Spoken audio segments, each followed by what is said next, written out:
కొబ్బరి బొండాలు అమ్మే ఆమె హైటెక్ సిటీ మాదాపూర్ రోడ్ దగ్గర నేను చూసినాను. సడన్ గా ఒక పిల్లోడు ఏడుపు సౌండ్ వినిపించింది. పెద్ద గనెట్ గనెట్ గనెట్ అర్థమవుతుంది కదా, ఫుట్పాత్ మీద గనెట్ ఉంది. ఆ గనెట్ పైన ఒక టవల్ కప్పి ఉంది. గనెట్ మీద ఫుట్పాత్ మీద కప్పి ఇట్లా ఒక టవల్ వేసింది. సడన్లీ బొండం తాగుతున్న నాకు అక్కడి నుంచి ఒక పిల్లోడు ఏడుపు వస్తే ఈ లేడీ ఎవరైతే ఉందో అక్కడ వెళ్ళి టవల్ ఇట్లా జరిపితే చిన్న పిల్లోడు ఆ పిల్లోడిని ఎత్తుకుంది. రోడ్ కి ఆపోజిట్ సైడ్ భర్త బొండాలు అమ్ముతున్నాడు, రోడ్ కిట్ సైడ్ ఫీమేల్ వైఫ్ బొండాలు అమ్ముతుంది. ఆ పిల్లోడిని వేసుకొని ఇట్లుంది, సైగా చేసింది, ఆయన వచ్చిండు, ఆయన కంటిన్యూ చేసిండు. Inspiration. I have huge respect for such people. Real time stories. And ఇప్పుడు ఫ్యూచర్ ఏంది ఇదంతా నేను మాట్లాడతలేను. And this is not at all philosophical. Photography పరంగా ఇది ఒక బ్యూటిఫుల్ సబ్జెక్ట్. అండ్ మీకు ఫోటోగ్రఫీ ఒక థాట్ ప్రొవోకింగ్ ప్రాసెస్ లాగా అవ్వాలి అంటే ఇట్లాంటి స్టోరీస్ ని గమనించండి.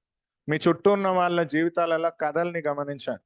మీకు కవి హృదయం రావాలి, పోయటిక్ థాట్స్ రావాలి, స్టోరీ టెల్లింగ్ ఆర్ట్ రావాలి, వాళ్ళ కష్టాన్ని వర్ణించగలగాలి. కవుల్లాగా కాదు, రాతలతో కాదు, మీరు దృశ్యాలతోన చూపించగలగాలి. You should show their pain, their agony, their frustration, their hard work, whatsoever. వాళ్ళ ఎమోషన్, భావోద్వేగాలను ఒక ఛాయాచిత్ర రూపంలో ప్రదర్శించగలిగిన సామర్థ్యత మీకుండాలి.